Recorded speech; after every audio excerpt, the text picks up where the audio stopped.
You're listening to a podcast by the Center for Action and Contemplation. To learn more, visit cac.org.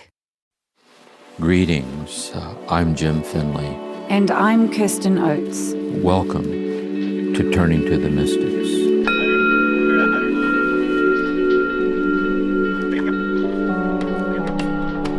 Welcome, everyone, to Turning to the Mystics. In today's episode, we're going to be turning to the listener questions that have come in response to Season 6 on Julian of Norwich. And I'm here with Jim. And Jim, we've had just some lovely questions come through for this season. It's good to be with you. Yes, two things. One, I was really moved by the depth and sincerity of the questions. And also, it's very much... They're path questions. They're the kind of questions that seekers ask. And I think that's what the teachings of these mystics are trying to open up these very questions within ourselves and how to live by them and so on. So some lovely questions. Yes, beautiful. And we can only do a representative sample. We're going to do a selection that's representative of the caliber of the questions that they're all so good. We could go on and on with it, actually, with each one. So very nice. Yes, absolutely. I think we both said we could take any one of the questions and do a whole episode on them. They're so beautiful. Yeah, and so I did just want to thank everyone who sent in a question. It's just an honor and a privilege to get to read them, and I feel very touched by the stories and looking forward to your responses today, Jim. So we get started? Yes. Okay, so the first one is from Bonnie, and she says, would you comment on the shocking and vivid imagery of Julian's writings describing the Passion, the intended effect upon the reader? I have difficulty reconciling these descriptions with her beautiful poetic message throughout the book. I have tried to read her works through, but become discouraged and disconcerted when I encounter such emotional language.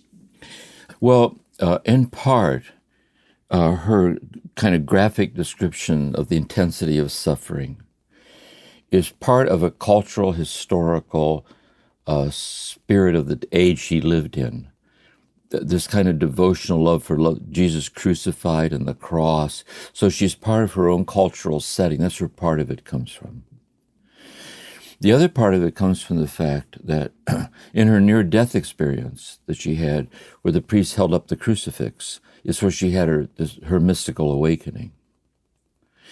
And another part of it is to consider that her language of the suffering is shocking because it reminds us the crucifixion was shocking. It was extremely violent and brutal. So any attempt, we don't like to hear that, or that bothers me. It should bother us.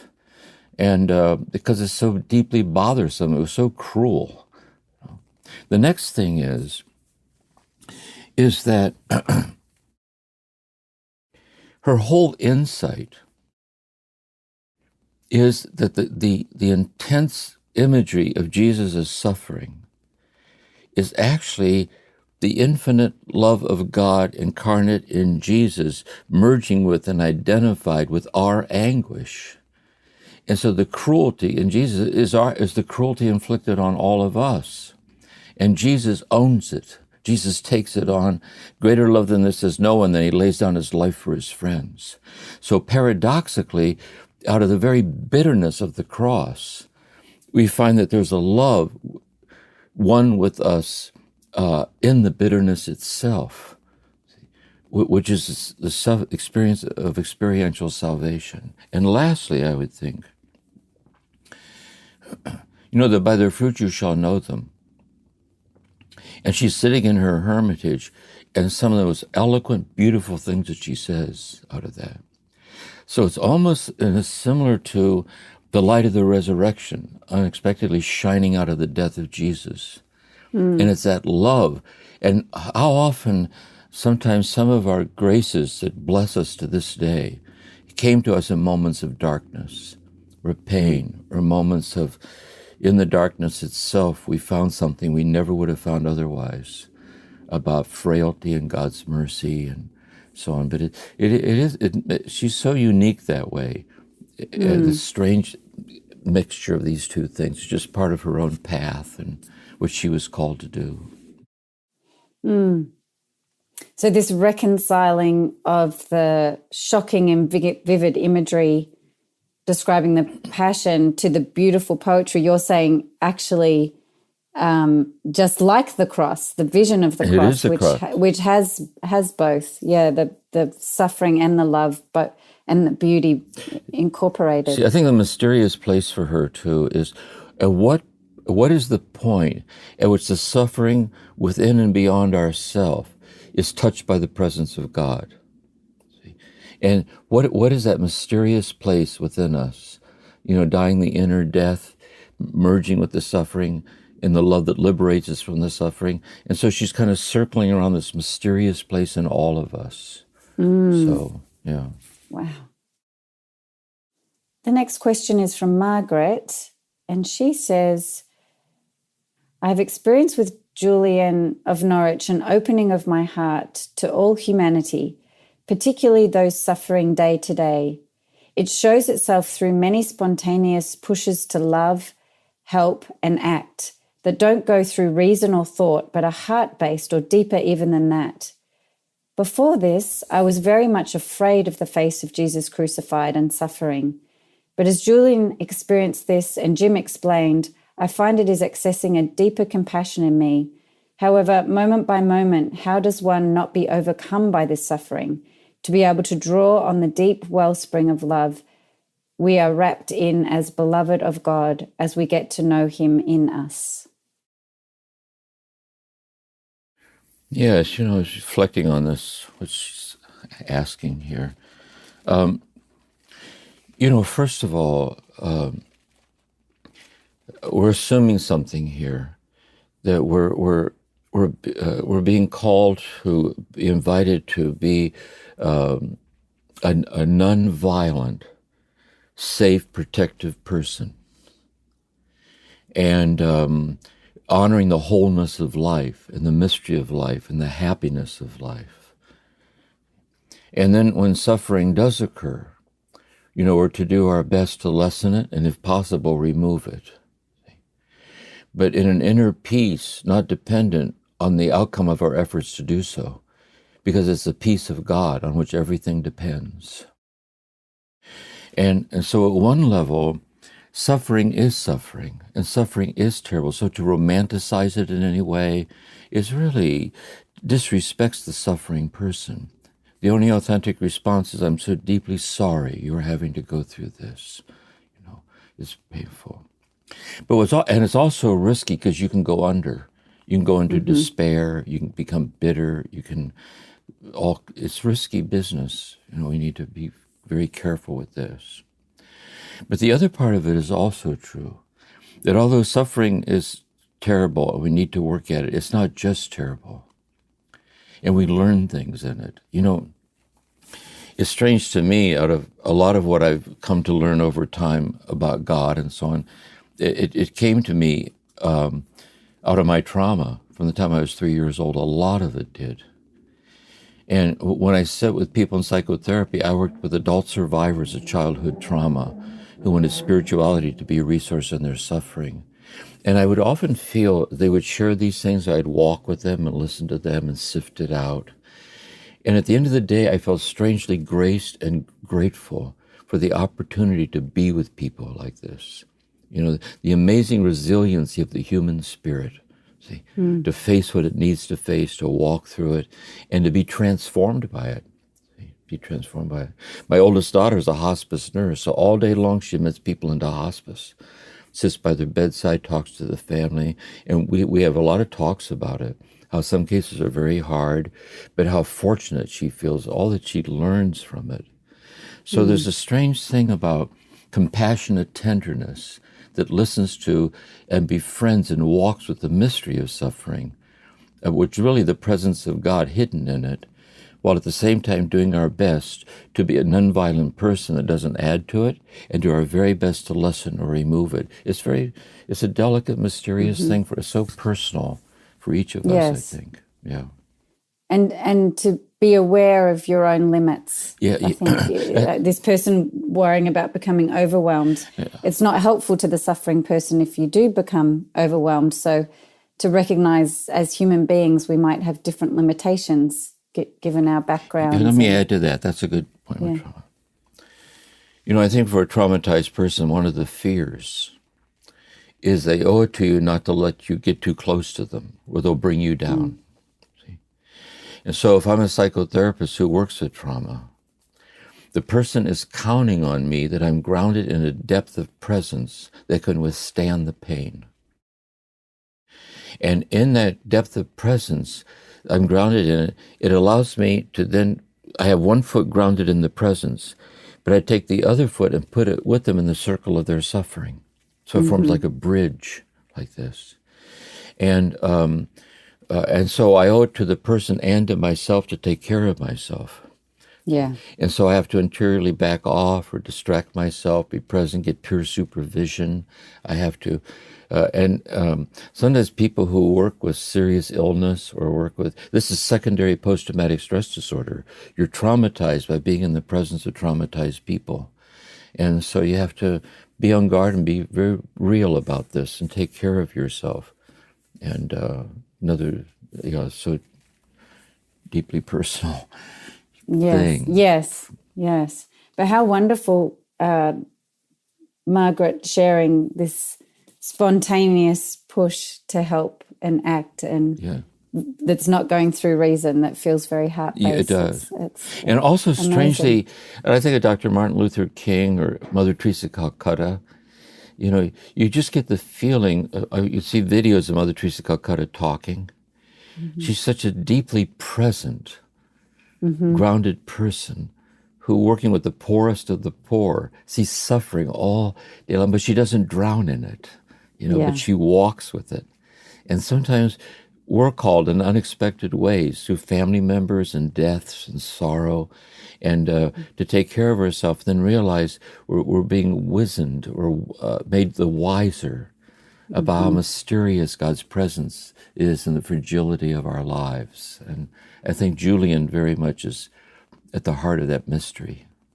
We have a question from Elizabeth, and I'll read her question, and there's some more context which will probably come out. But she writes a question: this idea of praying for illness was so contrary to my lifestyle of healthy eating, exercise, and preventative medicine. I had a really strong emotional reaction to it. And so just wondering your thoughts on that, Jim, that it does seem odd that someone would pray for an illness, especially in today's day and age. It is odd. And she says that it's odd. She says, I realize. Julian does. Yeah, she says, I realize this is not your typical thing. And here's what I think about it, several things. One, it is odd. Secondly, sometimes we can be unexpectedly drawn in a certain direction. We can't explain to anybody, including ourselves. But we're drawn there. And I think she was drawn there. Especially when you see providentially how she was radicalized in that, really. And also how, by the very fact she's so merged with that suffering, she was such a source of deep peace. And don't forget, she was writing during the Black Plague. People were dying all around. People were coming. She just knew it was just tragic, the death that she saw. And it isn't just that she brought solace to the people coming to the little window. Centuries later, she brings solace to us. And so by their fruit you shall know them, by the beauty of the things that she says. She reveals kind of the authenticity of this unusual charism or calling that she had. Yes. What was amazing to me about that part of the story is that she only remembered that she'd prayed that prayer after she'd gone through this near-death experience. And then so it sounded like it was a very childlike prayer that it didn't stick with her like she's praying that daily until it happened. It came in a moment of time, but in a way it confirmed the presence of God in her life from that early moment. That's a very good point. I think that is a big part of it. She was a young girl. Another thing, when we look back, and see the things that we prayed for, thought about when we were 12 or 14. Yes. We never yes. would think of, when we're 30 or 40 or 50. Yes. And so I think you're right. There was a childlike quality, like a naivete, Yes. but with a hidden truth in it. See? Yes. But that's not the kind of thing she would pray for older and wiser. She wouldn't, but it's part of her autobiographical story in her life. Yeah, it's a good point, I think. Yeah. Yes. And then speaking how that experience continues to help us today. So Elizabeth, who wrote in that question, I don't know if you want to share, Jim, but tells an amazing story of after having this reaction to Julian praying for suffering, then became quite sick. Yeah. Yeah. And ended up in a near-death experience herself. Yeah, she could. Yeah. It really is. It's very touching here. She had this natural revulsion or whatever thing. And unexpectedly, she ends up in the hospital and realized she could die. Yeah. But then, and then she says, with this illness, it brought me down deeper into the ocean, which is God, more than I could have ever known. See? And so she learned something there unexplainable and touching. That's why I think it's always good to be aware that whenever we turn towards mystical things like this, we'll always have to be sensitive to this. If we're exploring mystical consciousness, we need to be conscious of the state of consciousness we're in when we explore mystical consciousness. And if we're exploring it from the vantage point of our ego illumined by faith, see, it's like we're trying to get a hold of something, that's ungraspable. And it's through our own silence and our own love and our own growth, it dawns on us, little by little, as we're led by the beauty of the mystics' teachings. We're kind of led deeper into these intimate realizations that before had eluded us. You know what I mean? It's always helpful to see that, I think. Yes, yes. I love this part where she says, for me, this meant that to live or die, we are always held in God's infinite loving arms, whether I am in body or in spirit. Yeah. And she was encouraged by that. How I put it poetically, radically, is that even if we burn to death, fire is trustworthy. Even if we drown, water is trustworthy. Even if someone carries us off and does terrible things to us, it's our brother and sister deeply broken and deeply confused. See? Because ultimately speaking, nobody dies. We're all eternal. And that's the mystical. We're trying like incarnate infinity intimately realized. And it's just this mysterious place where these paradoxical truths touch us in ways that baffle our own ego consciousness. Yes, yes. I think too how sometimes, you hear the thing or you read the book that was setting you up to be ready for the next thing, and how amazing that season 6 Julian and this person had tuned in and then went through this experience that Julian was able to help her with. Yeah, Thomas Merton. And you were able to help her with too, Jim. I know, exactly. And notice how when she shares this with us, it helps us. Yes. Because of her life. It speaks out of her life. Thomas Merton once said in the monastery that reminded us that the word martyr means witness. And he said the martyr doesn't give up life. The martyr gives up having life. And in giving up having it reveals the essence of life, which is not for that. They never had it in the first place. Yes, we don't have it if we don't belong to ourselves. It isn't. We don't own our next heartbeat, And so this is this delicate realm that we're in as God draws closer and closer, I think. Another question. This is also from a person called Margaret. Listening to your lived conversation has opened my being again to be able to fall into the energy and lineage of those previous mystics, our ancestors. I breathe easier, certain no matter what, Julian has my back, and we begin this journey together. This morning I realize I'm being prepared to open my relationship with God in the most ordinary of things, so that I don't keep looking over the wall for the way ahead when it is right there in front of me. Just wondered if you'd comment on that one, Jim. Yes. Yeah, first of all, I think with Julian and all these mystics, See, in a way, what it is that we're trying to take in here is this idea is there's this infinite, that the infinite love of God in a self-donating act is infinitely giving the infinite love of God to us as our deepest identity. And so we can somehow handle being conditionally loved. But in unconditional love, there's no control. See? There's no control in unconditional love.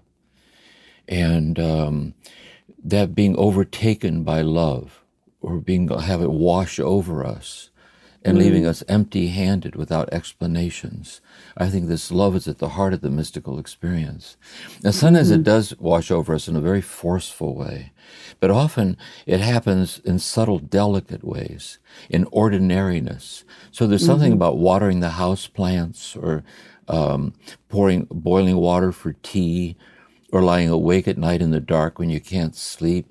And there's the utter simplicity, just the getting out of bed in the morning and touching our feet to the floor, realizing that everything has about it a certain a stature that can't be comprehended. You know, everything is the intimate simplicity. God's the infinity of the intimate simplicity of standing up and sitting down. And we're trying to be stabilized in that sensitivity, I think. And it's a very, notice it's hard to explain this to anybody. People don't usually talk this way at all. But in our heart, we find in the mystics good company. You know, they encourage us to open our heart to be comfortable with these such intimacies. Yes. I'm thinking of my dog this morning, sitting, finding the sunlight coming through and sitting right in the sun, in the sunshine, and looking so content. So this next question is from Sandra, and she says, Julian's radical withdrawal from the workaday quotidian realities, which constitute much of human life, both intrigues and perplexes me. Is it necessary to be separated from the world, her street-side window notwithstanding, in order to draw closer to God? And if so, of what use is our mortal life? Why wall oneself off from creation, if creation is kaleidoscopically shot through with God? Well, let's say first that I think the way God works with the vast majority of us is God works with us and is present to us in our presence to each other. You know, and our love for each other, and respect for each other, and helping each other, and the relatedness of ourselves. Father, mother, sister, brother. That's why we have us. And that's true. But what's really interesting in the Catholic tradition is that religious orders like the Franciscans, the Dominicans, the Jesuits, it's a commitment to God, a vowed commitment, with a form of ministry to the world, education, hospital work, parishes. But what's also interesting about the Catholic Church is with cloistered orders, they have no ministry. They go in and they never leave, and no one's allowed in. So what's interesting is the Carmelites, the Carmelite nuns, Teresa of Avila was cloistered. She wrote a book in the cloister. The Cistercian order that Thomas Merton belonged to, the Trappists, and that I was in, was completely cloistered. No one came in and no one came out at night. There's also the Carthusian, which is an order of hermits. And there's the Camaldoli. There are people called to the solitary life. A hermit is one who lives alone for spiritual reasons. Merton says it's only valid if they sense they're withdrawing from the world at one level to be more deeply united to the world at another level. He said, otherwise you need to leave. You know, it's a calling. It's an unusual calling, but it is a calling for solitude that we're not just. Jesus was asked, "What's the first commandment? What's the greatest commandment?" That is, what is out of all the beautiful things that you say? What is it if we would align our heart with that? Everything else you say would fall into place. He said the first commandment is to love God, see, with your whole heart, your whole mind, your whole strength, and then your neighbor as yourself. And so it gives this solitary hiddenness gives witness to God. To be a God seeker bears witness to the ultimacy of God. Teresa of Avila, let nothing disturb thee, let nothing frighten thee. All things are passing, God alone remaineth. Patience obtains all things. Why? Just be patient, pretty soon we'll all be dead. See, so patience obtains all things because God alone remaineth. See, and who we are in God remaineth, and we express it mainly through each other. See? But there are some people who are called, like Julian. It's a vocation, it's a charism. And the fruit of it is in the quality of her heart. Again, what a beautiful woman. What a beautiful, present woman she was. And I'd like to say something else, too, about all of us. In the midst of our family life, in the midst of our ministry or our service or our concern, there's a place within us. It's a hidden place that no one enters there, but God's there. And we're drawn into that place unexplainably. Even our reflective thinking self, it can't get in there. So there's like a hiddenness in the set, like the axis of the turning world. It's utterly solitary. It's invisible to our finite eyes. It's the hidden center from which all the interconnectedness flows out and from which makes interconnectedness possible. And there's something about silent prayer or deep communion with God in silent prayer that somehow enters into that axis.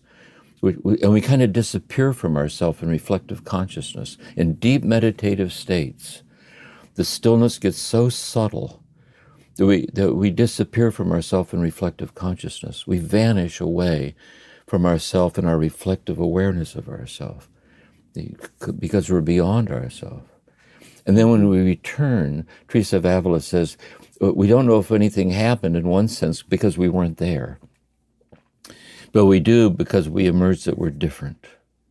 She says that we know that we were in God and God was in us. We know that our only will is to do the will of God. We're committed to that. And thirdly, she said, we emerge as a butterfly with tattered wings. This is not the beloved, this is not the beloved, this is not the beloved, that everything's infinitely less than the beloved that alone fulfills me. But once I accept that, then this little thing is the presence of the beloved. This person who just walked in the room is the presence of the beloved. See, the sound of my own breath is the presence of the beloved. So I suggest there's a solitary hiddenness in the center of all of us. And it's where art comes from. It's where poetry comes from. You know, it's where radical... Where life comes from. Yes, exactly. Yeah. So just to speak to Sandra's question, it sounds like it's certainly not necessary to be separated from the world to draw closer to God. But there's these radical expressions of ways to be close to God. And one would be like the hermit representing this inner hidden place that we can find in God. Also, I know I've heard you speak about like Mother Teresa or Martin Luther King. They represent these kind of radical components of the personality that we might have small pieces of. But they kind of show it to its fullness. It's not necessary to be isolated to be one with God. If it did, 99% of us are in deep trouble. Because we're not isolated. You just think about this. You know, there's like that makes no sense. See, and so I think what's necessary is we walk our walk as best we can to be faithful to what we believe in our heart, who God is calling us to be, and to share it with others. And the substance of that is love. I think that's what's necessary. And our conscience. Where am I at with this? Yeah.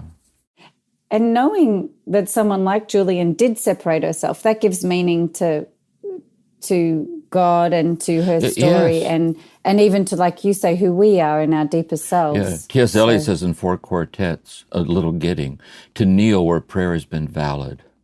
Because these cloistered monasteries, people come there on pilgrimages just to be there where people give themselves to God in silence. They have a guest house there, and Benedict says, accept the guest as Christ. And they want to come there just to be there. Yeah. I'll share this. When I was in the cloistered monastery, they had a big guest house there, and the abbot would read letters that retreatants gave there. And the retreatant said it was in the springtime. He said, I was in my room inside. He said, I come here every year for 7 days retreat. And I was in my room looking out over the orchard, which was in blossom. And there was a lay brother walking through the orchard carrying 2 buckets of water. And the lay brother stopped, put down one of the buckets, reached up, grabbed one of the branches, pulled it down, and kissed it. Let go of it, picked up the other bucket, moved on. He said, that was my retreat. He said, I could have driven all the way down there, watched that, driven all the way back. My wife said, how did it go this year? I would have said, amazing. But he had to sit for a while in silence before he was able to see that. That's the thing. Yeah. These things are happening all the time. Yeah. All the time. We hear a child running past us on the street laughing, or the wind blows. But we're so caught up in the externals of everything, we miss this infinity of everything. And that's the holiness, and that's what the mystics are calling us to, I think. That's a beautiful story. Jim, the next question is from Zoe. Yes. And it reads, what allows you to fully trust that God is, well, real? That in God we really do live and move and have our being? That life itself is not just a random accident resulting from molecules expanding in a vacuum and exploding to create our universe, devoid of any outpouring of God's love for us to merge with? I ask this as someone who is moved to tears by what I experience as the absolute truth Dr. Finlay speaks, or while reading the works of the mystics, or while watching wind blow through leaves, for that matter. In other words, I ask this not as a skeptic, but as a beginner, filled with so much longing it hurts. Yes.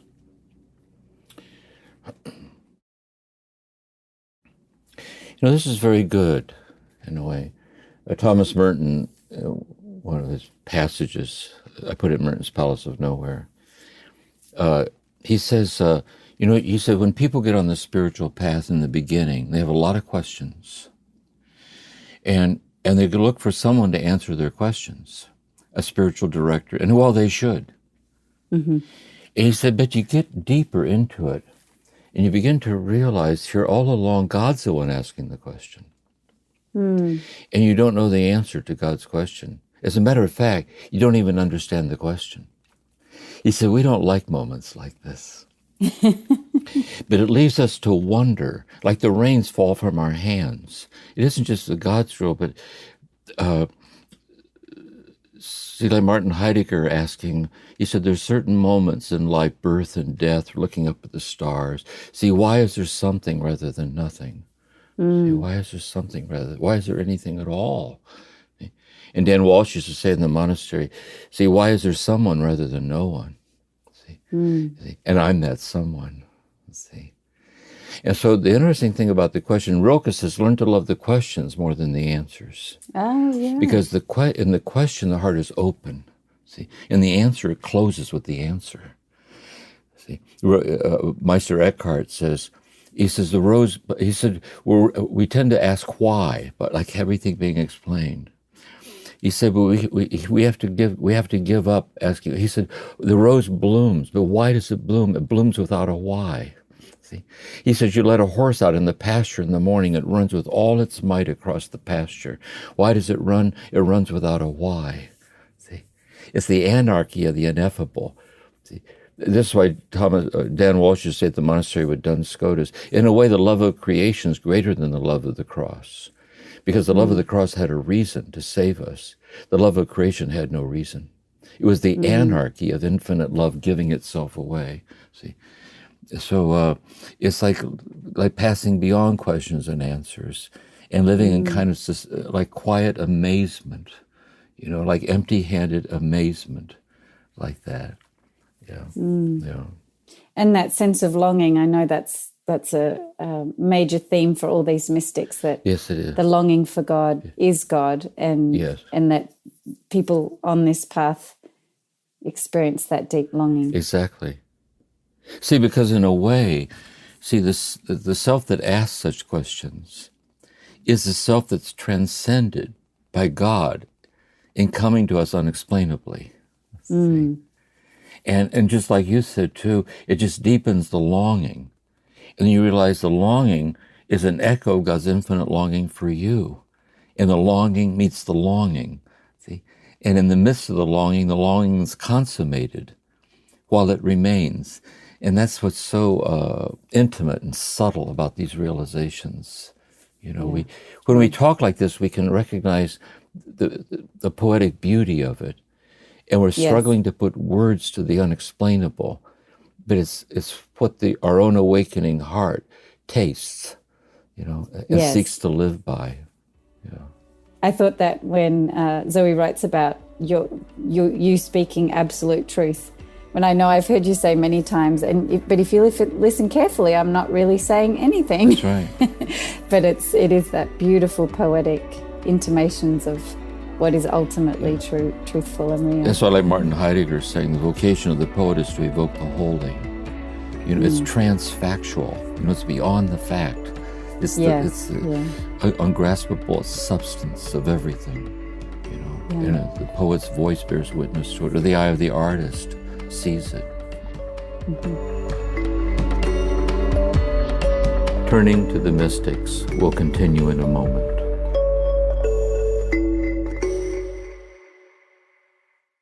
Many of us feel increasing anger at injustice, violence, and indifference in our world today. Join us March 14th for What Do I Do With My Anger? An online gathering featuring Richard Rohr and Brian McLaren. Learn ways of transforming anger into loving action. Inspired by Father Richard's new book, The Tears of Things. Register today at cac.org/anger. That's cac.org/ANGER. Our next question is from Barry, and it's an easy one, Jim. What is the point of this life? I'll keep reading. The context is more complicated. During many of the sessions, it is my understanding that Jim has taught that we have all been hidden in Christ since before the foundations of the earth, and that when we die, we will go back to being perfectly in God, and that in this life we may have glimpses of this unitive experience. I am very much a beginner of the contemplative path, and I love the beauty of the mystics and Jim's teaching, and am increasingly recognizing that God loves me with an infinite love. Yet I have this nagging question of why pestering me from time to time. Yeah. Well, I think I was thinking about this. I think there's several ways to look at it. You know, it makes sense that poetically we're saying that from all eternity, God's contemplating us hidden with Christ in God forever. And since everything in God is God, then why to go to all this trouble to go through this big torturous thing to end up where we started before we were born? Like, Exactly. Gee, it's kind of a It's a good question. labor-intensive meandering around with a lot of, it's not easy. A lot of pain. Yeah, a lot of pain. A lot of pain and suffering. Like, what was God thinking? So one way to look at it is that who God contemplates us to be forever in Christ is a capacity that becomes real by living it. See? So in a way, it actualizes itself, living it. And so we're on this earth for a very short time, really. It's like when we're conceived and born, this infinite love exhales us onto the earthly plane. And in God's good time, God inhales and we come back home. Mm-hmm. And during this short time from birth to death, we're here mainly to learn how to love. A life rich with love is rich with meaning. See? And we're really here to live out and incarnate the substance of love because God is love, like this. And Dan Walsh used to say in the monastery, we all want a meaningful life, but what's the meaning of meaning? See? And I think in the depths of love is the meaning of meaning. It's a meaning that cannot be explained, but it is to be lived and shared as best we can with all our heart. And there's something divine about that. And it's something fruitful. It's the mystery of the human experience, really. And I think it's kind of like, at least that's one way to understand it. That's really helpful. Yeah, I like the way you ended that, because you're not really saying the point of life is, but that the mystery of human life finds its meaning in love. Yes. Yeah. Meister Eckhart says, why do you love the truth? He said, because of the truth.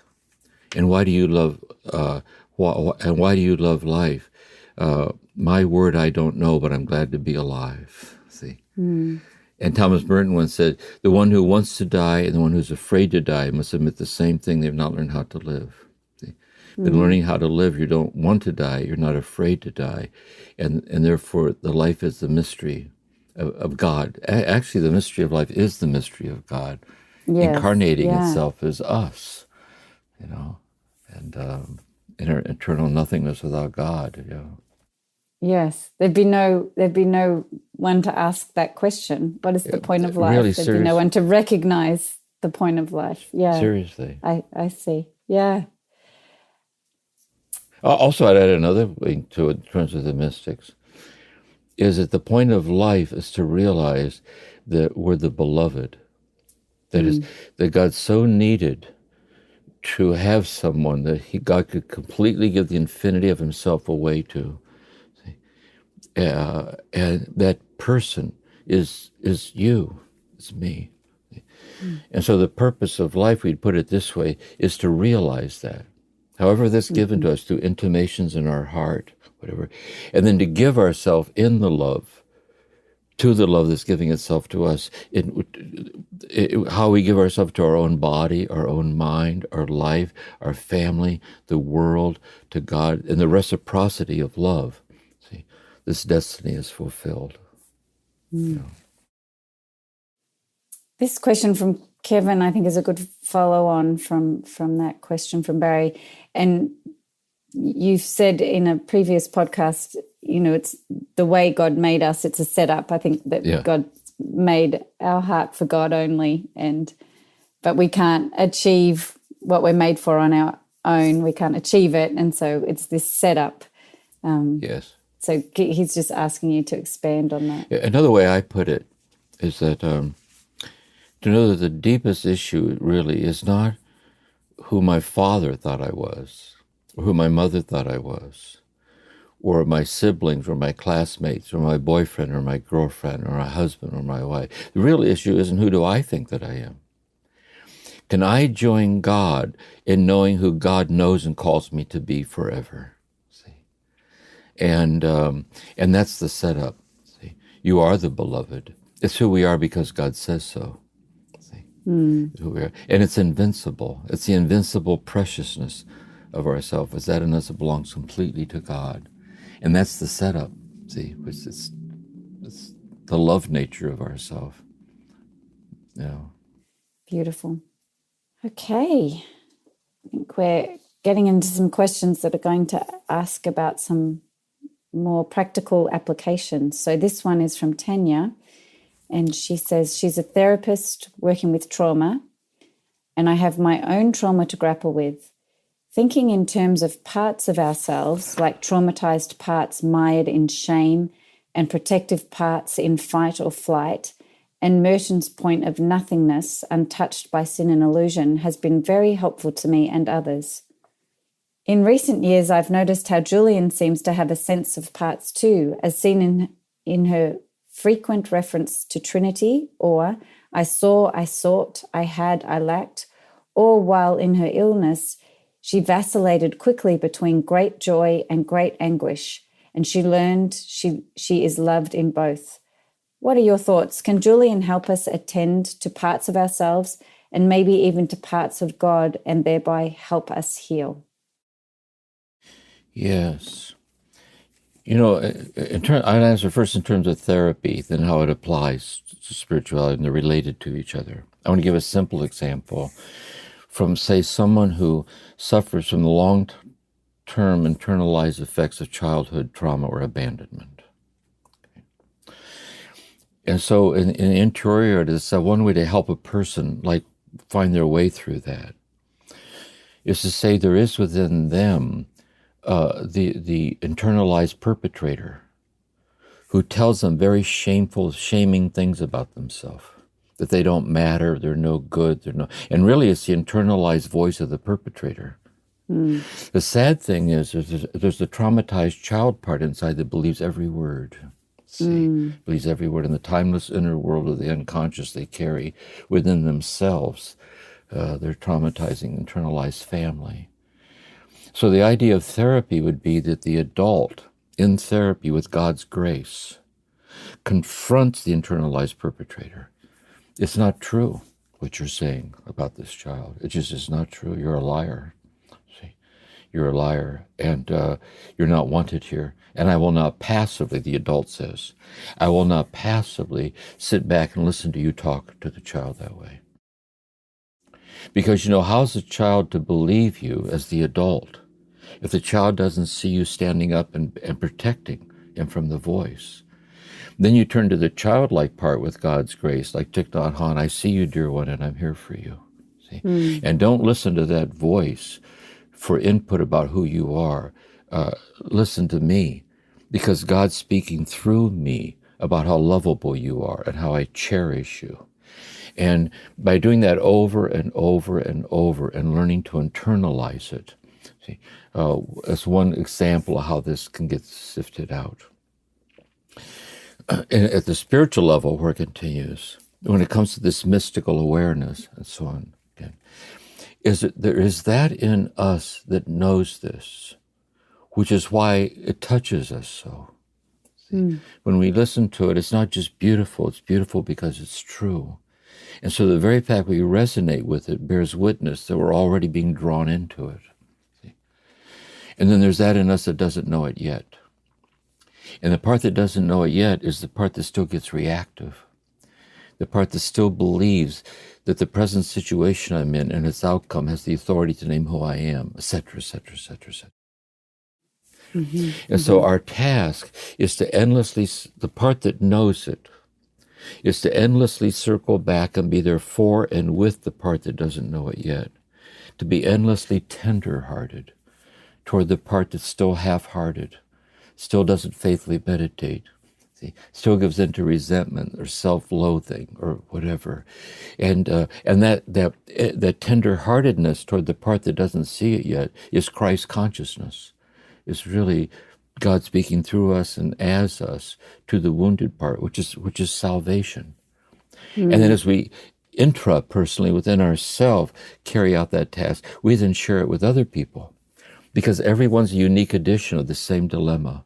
See, everyone's walking around exiled from the preciousness of themselves and believing, falling prey to the illusion that they're nothing but the self things happen to, etc., etc., etc. So I would answer in those ways. I would respond. And would you also say Julian can help us with that, in that she brings forth that Christ consciousness and the voice of Christ? So sometimes we don't know how to find that voice inside ourselves. And so if we're reading Julian and all shall be well just resonates with that sense of God's voice, we can read that to the child. We can bring Julian's voice in to help us. Yes, what's really interesting about Julian this way is in the long text, which she wrote up for years later, thinking it through. There's a long section, I forget what she calls it, the faithful disciple or who wants to do what the master's bidding and falls into a ditch, and et cetera. She spent a lot of time on it, really. And she spent a lot of time on it because she said it was a dilemma that presented itself to her heart, and she couldn't answer the dilemma. And so I think a lot of solitude is like that. We're presented with something within ourselves, like a riddle. See, yes. And we ask God for help, and we walk with the riddle, and we listen to the riddle, and then the answer comes not as an answer, but as a light that shines out of the intimacy of the search itself. It's like a quickening or a realization of something. Yeah. So she's a wonderful role model for that whole process. Yeah. Julian. She really is. Yeah. Yeah. It's beautiful. Yeah. Okay. This question is from Brian. Do the mystics have suggestions on how to deal with difficult feelings in the body, like in a somatic way? I'm sure lots of listeners struggle with this aspect of emotions.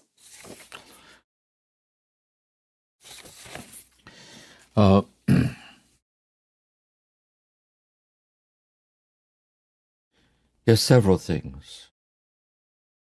When I would lead retreats, there would be silent retreats, so the meals would be in silence. There would be 20-minute sits, silent meditation prayer before each conference, and so on.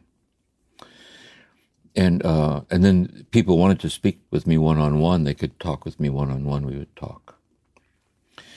And what happens is that in the unguarded vulnerability of just sitting, suffering arises. And sometimes it was either undealt with trauma or trauma that they're presently working on. But in the unguardedness, it rises up. Mm-hmm. Sometimes it's through unprocessed bereavement, the death of a loved one. And it comes welling up. It'll also happen to people sometimes doing body work, getting a massage. And when they get a massage, they start sobbing. Mm-hmm. And the body releases this pain. So a great thing. Sometimes in yoga classes, and in yoga, things like that. Yeah, yoga also does this too. Mm-hmm. And so a lot of I know we're using words now because we're talking about it, but that's the power of practice. Real practice we sit. How I put it, when we sit very still, like say, bear attention to the breathing or a word, like I love you or Jesus mercy or whatever the word is. We sit with it. There's a kind of a descent. We can feel ourselves undergoing a kind of a descent where we're dropping down into a deeper awareness of and oneness with deeper dimensions of the intimacy of ourselves as we sit there.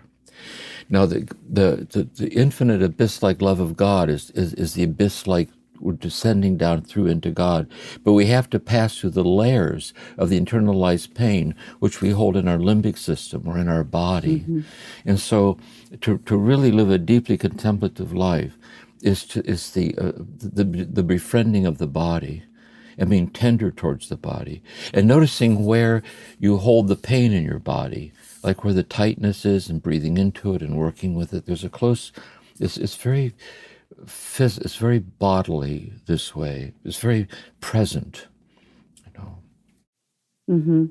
It's interesting with some of the mystics like Teresa of Avila and Julian that they had also very somatic experiences that led them into God, and I know Teresa suffered with a lot of body pains and strange occurrences and things like that. She did. So, and actually what I think it is, and Mirabai talks about this too with women mystics, but I also see it in working both with trauma and mystical union. I think what happens in a way is because these people are more in touch with their body than we are. See? Yeah. It's not really true. I mean, I think there are some people that don't have nearly as much of that in terms of pain and so on. Mm-hmm. But I think sometimes people, one Zen master once said, there are 10,000 worlds and I've traveled through them all.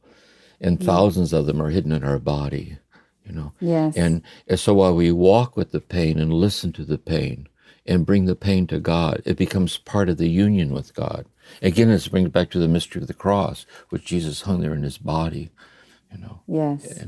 And the other side of it is, notice when you read the poetry of John of the Cross with Christ, how sensual it is. It's so sensual. Yes. And it's very physically present, Yes. And that came out of an agonizing experience, out of trauma. Experience in his body, a very physical experience. Yeah. And it's like Rumi when the death of Shams, and he starts swirling around the pillar, and all this love poetry starts coming out of the anguish and the strange place for suffering and infinite love, the alchemy of it. It's very mysterious, really. And Jim, what I'm hearing in your answer too is that the deeper we go into these kind of pathways, the more we integrate all these aspects of ourselves. So we become more integrated in our body. What our body has to offer becomes more integrated with what we know and understand. It's like we go on this. It's not just a spiritual or mental path. It's a physical path. It's an emotional path. Yeah, it's like my body embodies the love that's uttering it into being. So that my body is the embodiment of God's presence, which is incarnation. Suddenly occurs to me now, I'll show this. I was in therapy with someone who was getting married. He was engaged, we were going to get married. And he had a withered hand, he had a deformed hand. And he was having panic attacks because when he would get married, as he and his new bride would walk down the aisle, everyone would see his withered hand. And he'd hyperventilate, he was so shame-based about his hand. It's very often very good to be aware of our body and listen to our body and beliefs about the body and the healing of harsh or unloving attitudes towards our body. Was he able to get married? Oh, no, he did, actually. He did. Yeah, he worked it through. And she helped him. She came in with him and helped him, and it was very healing for him. She accepted it, and he accepted her acceptance, and we extended it out from there.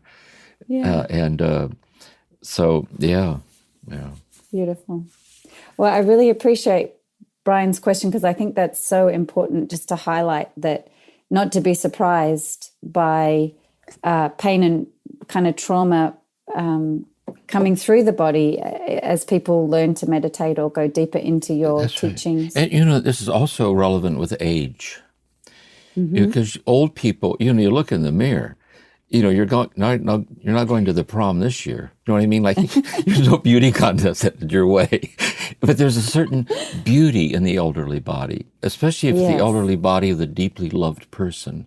It has its own kind of beauty, a beauty of fragility. There's something, I don't know, very holy about it, really. Yes. Yeah. And also the body of the beloved, when I sat with Maureen while she died, to sit at the body of the one who's just died, it shows you how mysterious the body is.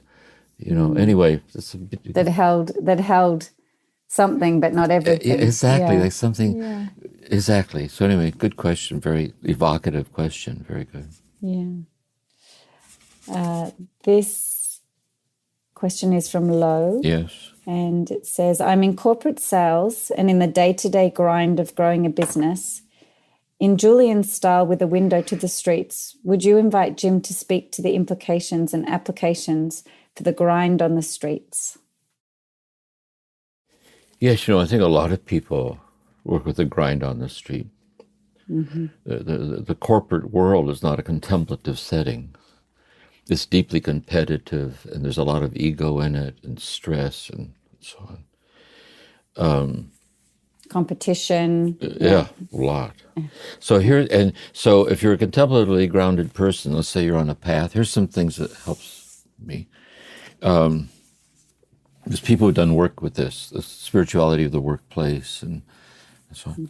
Here's some things that have helped me with it. And when I work with people, is one, let's say you're at a meeting, and there's conflict going on, trying to resolve something, and you're sitting there, and you're aware of the dynamics in the room. And so you sit there and you ask yourself this question: what could I say, and how could I say it in a way that would make some contribution to helping us get to the point we're trying to get to achieve our collective goals here? And another thing is, you're sitting there and you're going to see somebody for a meeting. Someone's going to come in and see you. And just take like 1 minute before you let them in. Just take 1 minute to sit and be aware that when the person comes in, you want to be honest with them and real with them, but attentive to them. Maureen, my wife, she was younger. She worked international sales in a cosmetic company in New York. And she was on the executive board, and they would have these meetings. And the chairman of the board, the person kind of in charge of the whole thing, when he announced he was going to retire, some people on the board cried. It isn't just he was so bright and worked so hard, but he was so present. He was like the soul of the place. He was like a presence for the corporation, like that. And so this is God's presence in the workplace. Yes. And And Jim, what would you say if the person, or what would Julian say you're just talking about the fatigue and that it's hard to find space to connect with God in the grind, and I get tired and I don't pray every day, and I can get short with my children or my spouse or my friends because I'm tired. It's hard. A mystic we might do some sessions on is Simone Weil. This Jewish woman, this intellectual, had these mystical experiences of Christ and so on. And she was so moved by the poor, she worked in the factories right alongside the people. And she would come home and she talked about the holiness of exhaustion and how many people are exhausted at the end of the day just to stay alive, just to feed their family, and somehow participating in exhaustion. So one can be quietly attentive to the exhaustion and listen to it, and do your best to listen to your body and not push it beyond where it can go, insofar it lies within your power to do so. And at the same time, where there is exhaustion, because sometimes you are doing more than is good for you, but it doesn't, you don't have the ability to stop. People are depending on you. So this is a very intimate thing, really, like God's presence infused through one's exhaustion, and how to kind of be contemplatively present to it, and as carrying its own lessons. Also, that your suffering doesn't belong to you. It unites you with the exhaustion of humanity all over the world. You know what I mean? It unites you to them, and so on. Yeah. Lovely, thank you. This is a question from Christoph, and it's coming from Germany. And he says, in the time of Julian, mankind was not able to waste goods and make the temperature higher. Jim, what would Julian say to me today if I were to go to her window? Can we still have hope? And would I hear her say, all shall be well? Or have I to let go my expectations? A lot of humans will die and I have to accept it. Or is God's love also with us when mankind crucifies oneself to the cross? Is the good news that some humans will survive and life goes on forever? Yes, I was thinking about this, so if Julian were here today, say we would come to the window today. And he's really focusing on nature and climate change. Exactly, we'd come to her with this. The questions coming from that. So here's my sense of it. One, I think she would say this, at least it's what I'm going to say. I think she would say it about our present age, is that we have a certain intelligence, a kind of a secular-based, mechanistic, scientific, empirical, technological intelligence that allows us to manufacture things that serve short-term goals, such as in transportation, for example, automobiles, airplanes, and not to mention atomic weapons. Yeah. And unfortunately, we lack the moral, emotional, and spiritual intelligence to be faithful guardians over these things. And that's our dilemma. Yeah. That's our dilemma. You can literally watch the ship sinking before your very eyes, see, and they just push right through. You see this happening at a number of different levels. This is our dilemma. And so I think really with global warming, for example, it's possible that many people are going to die, actually. And all shall be well, ultimately. Because there's also something that's true.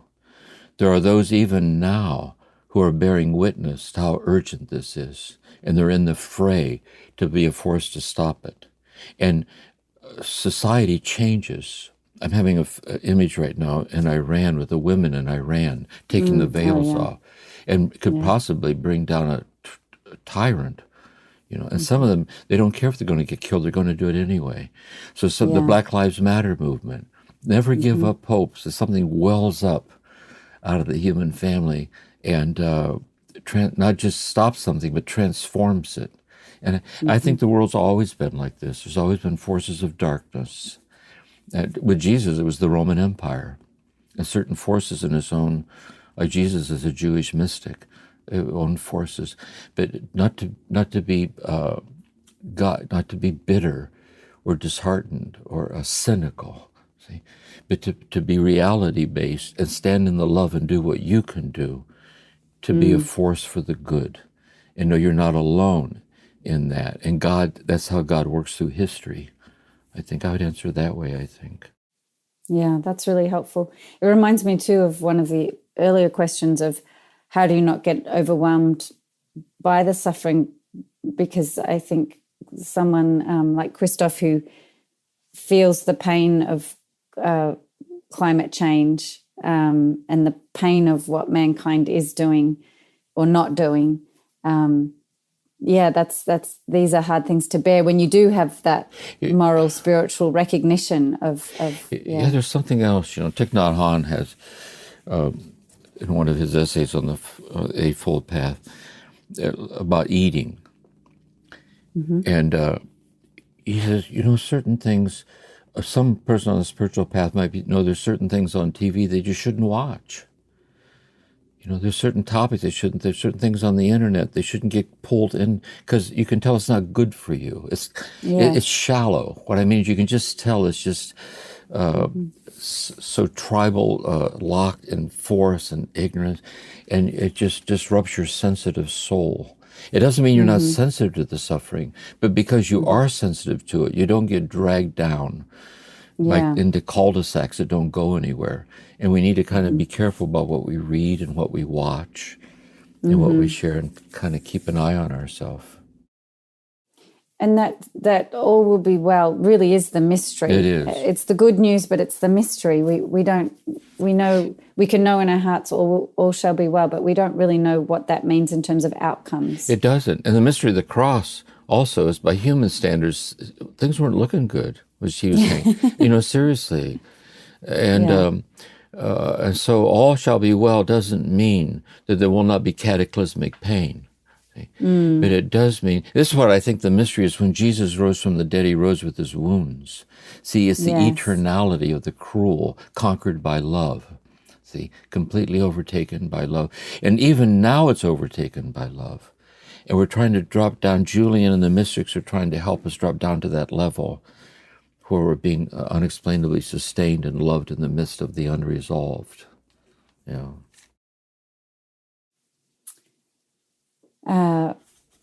This is a question from Lorraine, and she says that when her dog hears our voices, he goes and lays down. So it's nice. Is that because we're soothing? I would hope so. I was once on a pilgrimage with Vanier to Rome for the mentally challenged, developmentally challenged, from all over the world. Came there. It was a very moving experience, really. And I took this young woman there who was maybe mentally, she might have been 12 years old, I guess. She was an adult. And I stayed in touch with her.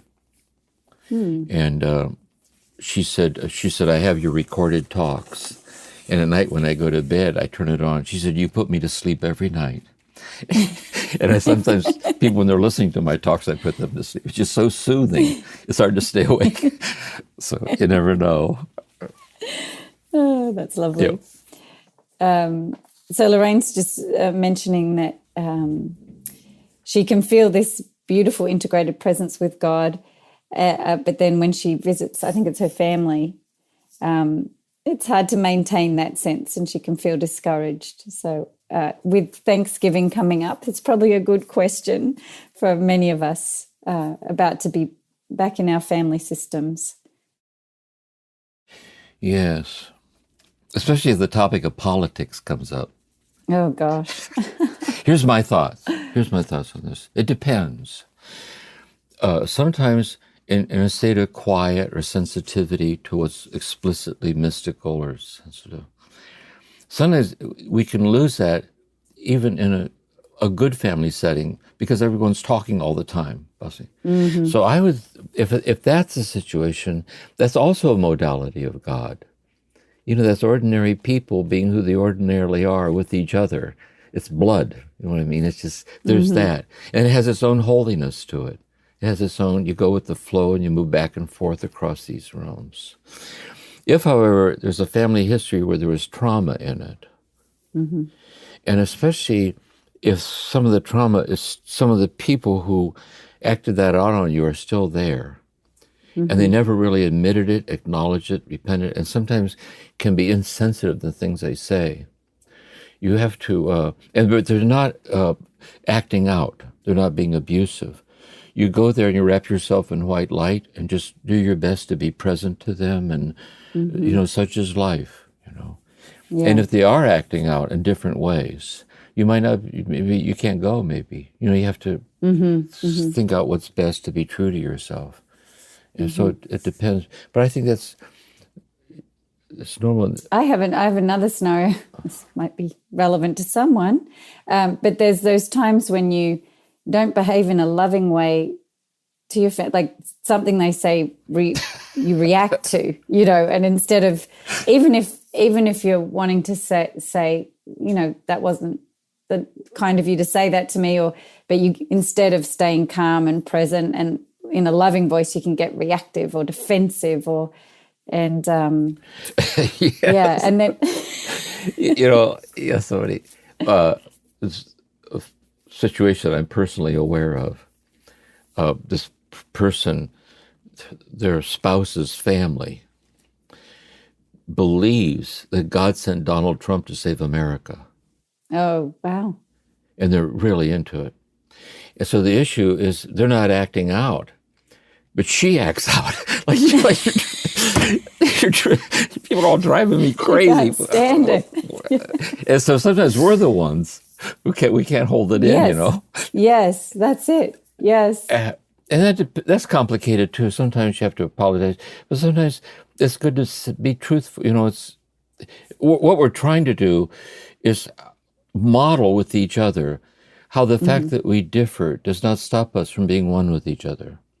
See, that's the problem. It's become so divided, so intensely partisan in an unproductive way. The fact that we don't agree with each other doesn't at all mean that we don't have a sense of love for each other. Yeah. And if we could model that with each other, it takes a level of maturity and groundedness. And so anyway, things.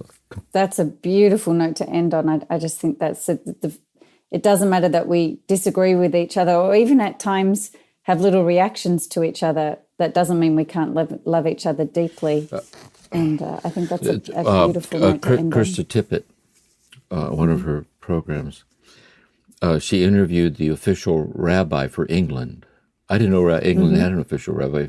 She represents all the Jewish people in England, the UK. And Kirsten Tippett pointed out to him, she said, she says, a lot of Jews in England are angry at you because they think you're too liberal. And he said, well, yes. He said, but who are the people we really get angry at, where we yell at each other? It's the people we love. You may be irritated that the neighbor isn't polite or your boss isn't. And because just beneath the pain, just beneath the anger is the pain. Just beneath the pain is the powerlessness, how to be understood. See? Yeah. You would want the rabbi who represented you to understand how you feel and understand you. And when we don't feel understood, instead of getting vulnerable and expressing the pain, it comes out as the anger. And he said that's part of moving along together, to listen to the anger, to work with it. And so I thought it was a very good point. That's lovely. I think another point you make around these kind of topics is to be compassionate towards ourselves, so it starts with us. So if we're reactive and we regret it, there's no point doubling down on ourselves with shame and anger towards ourselves. Yes. It doesn't help because we're trying to relieve ourselves of that kind of reactivity. Yes. So we can kind of practice with ourselves first. Sometimes people in therapy they'll disclose this thing about them. And they'll blurt it out and say, I hate this about myself. I hate this about myself. And the thing is, this is really true. Sometimes, sometimes I can say I feel I'm not safe to be with. I'm not safe to be, because there's a split off, broken part. The thorn in the flesh. The things I want to do, I don't do. The things I don't want to do, I do. And I asked God to remove the thorn. God said, leave it there. That's where you learn to depend on me. And the thorn is your teacher. Thomas Merton once said in the monastery, he said, whenever we fall and fall short of our own ideals, especially if someone saw it, and we get discouraged, We should always meditate on discouragement. It reveals the secret agenda, the holy me. See, how you could do something like that, but moi? See? And we're infinitely love broken people, every one of us, really. Yeah. And if we could just bring that into our own hearts, then we might be able to offer it to others more fully. Yeah. Well, Jim, this closes season 6. I think it's been a wonderful season with Julian. Me too. It was really gorgeous, very, very lovely. And I know in January we're going to pick up with Meister Eckhart, which will be great. That's exciting. Yes. Yeah. Thank you. Well, have a wonderful Thanksgiving and Christmas and New Year. Same to you. Turning to the Mystics. Yes. We'll be back. And the same to all the people that are listening and watching this with us. Blessings, blessings, blessings over the holidays for everybody. We already have our Christmas gift getting to be a part of this community. Yeah, it's true. Thank you, Jim. Thank you. Yeah, thank you, Corey, too. Yeah. Thanks, Corey. Yes, thank you always. Thank you for listening to this episode of Turning to the Mystics, a podcast created by the Center for Action and Contemplation. We'll see you again soon.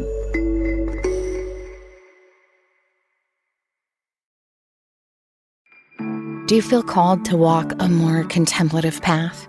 The Center for Action and Contemplation is an educational nonprofit supporting the journey of inner transformation. Our programs and resources will help grow your consciousness, deepen your prayer practice, and strengthen your compassionate engagement with the world. Learn more about our resources, such as publications, podcasts, email series, and events at www.cac.org.